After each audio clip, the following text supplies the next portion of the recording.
कौन थी वो? मैं 8 महीने की प्रेग्नेंट थी और अपनी डिलीवरी के लिए अपने मायके गई थी।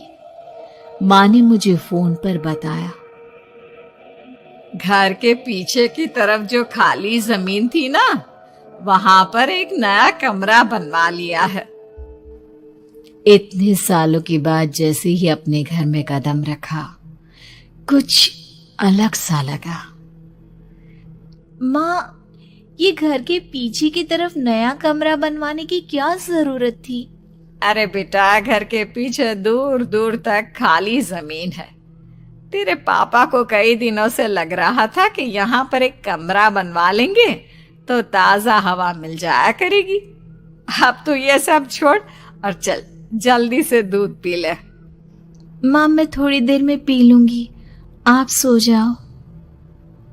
मैंने दूध का गिलास उठाकर उस खिड़की में रख दिया। पता नहीं कब आंख लग गई। अचानक से खिड़की के पल्लों के खड़कने की तेज आवाज आई। दूध का गिलास धड़ाम से जमीन पर आ गिरा। जमीन पर गिरते ही दूध का रंग लाल हो चुका था। मैंने खिड़की से झांक कर बाहर देखा। चारों तरफ धूप अंधेरा था। उस अंधेरे की तरफ से कुछ आवाजें आ रही थी, जैसे छोटे बच्चे आपस में खिलखिलाकर मस्ती कर रहे हो।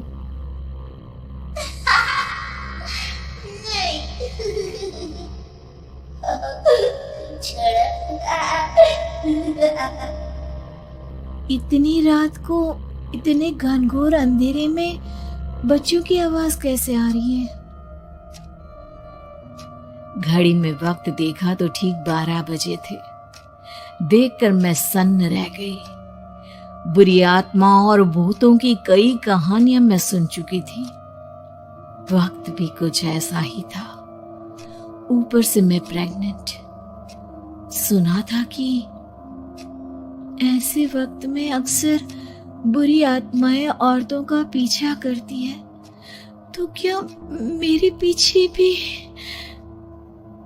पसीने से तरबतर बड़ी मुश्किल से, जैसे कांपते हाथों से मैंने उस खिड़की को बंद किया। जल्दी से जल्दी उस कमरे से बाहर निकलकर माँ के पास जाने के बारे में सोचा, लेकिन जैसे ही दरवाजे की तरफ पलटी, लगा कोई साया हवा की स्पीड से दरवाजे के सामने से गुजर गया। मेरे गले में अटक कर रह गई। मैं जोर से चीख कर माँ को बुलाना चाहती थी, लेकिन वो आवाज खुद मेरे कानों तक नहीं पहुंच पा रही थी। तो माँ तक कैसे पहुंचती? खिड़की के पल्ले एक बार फिर तेज हवा के झोंके से धड़ाम करके खुल गया और पूरी ताकत से मैं चीख पड़ी। जानती थी मेरी चीख की आवाज सुनकर कुछ ही सेकंड में माँ वहां पहुंच जाएगी, लेकिन ऐसा कुछ हुआ ही नहीं। मेरा कलेजा डर के मारे फटा जा रहा था। आखिर माँ ने मेरी आवाज क्यों नहीं सुनी? इतनी गहरी नींद में तो माँ कभी नहीं सोती। ठीक पीछे खुली हुई वो खिड़की। मुझ में इतनी ताकत नहीं बची थी कि मैं पलटकर उस तरफ देख भी सकूं। हवा का एक सनसनाता हुआ झोंका उसी वक्त मेरे कानों से आकर टकराया। लगा जैसे किसी ने दबी हुई आवाज में धीरे से मुझसे कहा, चली जाओ यहाँ से। मैंने दोनों हाथ अपने कानों पर रख लिए और एक बार फिर ताकत लगाकर जोर से चीखने की कोशिश की। माँ! पापा!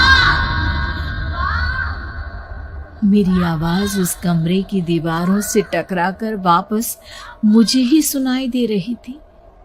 जितनी ताकत के साथ मैंने चीखने की कोशिश की थी, कुछ ही देर बाद उससे कहीं ज्यादा तेज और दर्दनाक चीख मुझे सुनाई देने लगी। ये आवाज ठीक मेरे पीछे खिड़की से आ रही थी। वो आवाज मेरे कानों में पिघलते हुए लोहे की तरह गिर रही थी। उन आवाजों में हैवानियत थी। वो आवाजें किसी इंसान की नहीं है, इतना मैं समझ चुकी थी। कांप रहे हाथों से मैंने अंधेरे में कुछ ढूंढने की कोशिश की। तभी अचानक मेरा हाथ बेड पर रखी टॉर्च पर पड़ा। किसी तरह ताकत लगाकर टॉर्च का बटन ऑन किया, लेकिन ये क्या?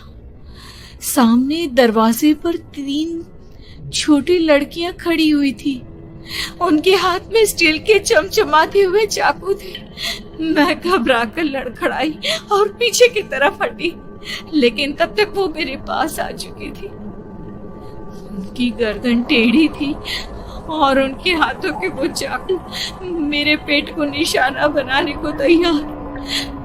मैं जोर से चीखी, नहीं, छोड़ दो मेरे बच्चे को, मत मारो, मत मारो, छोड़ दो मेरे बच्चे को। सोनाली, सोनाली, क्या हुआ बेटा? तू इतनी डरी हुई क्यों है? उठ बेटा, क्या हुआ? हड़बड़ाकर मैंने अपनी आंखें खोली। देखा तो दिन निकल आया था। माँ मुझे जगा रही थी। मेरा चेहरा पूरा पसीने से लथपथ था। क्या हुआ बेटा? तुमने कोई बुरा सपना देखा क्या? मैं अभी तक अपने पूरे होश में नहीं थी। वो मेरे बच्चे को मार देगी माँ। वो लड़की मेरे बच्चे को। मैंने घबराकर अपने पेट को छुआ। सब कुछ ठीक था। और वो दूध जो रात को यहाँ पर गिर गया था, उसका रंग लाल हो गया था। माँ ने हंसते हुए दूध का गिलास मुझे दिखाया। तुमने दूध पिया ही नहीं, पूरा का पूरा ऐसे ही रखा हुआ है। तुमसे कहा था ना सोनाली, सेहत के लिए लापरवाही ठीक नहीं बेटा। लेकिन मैंने तो सब कुछ अपनी खुली आंखों से देखा था। ये सपना कैसे हो सकता है?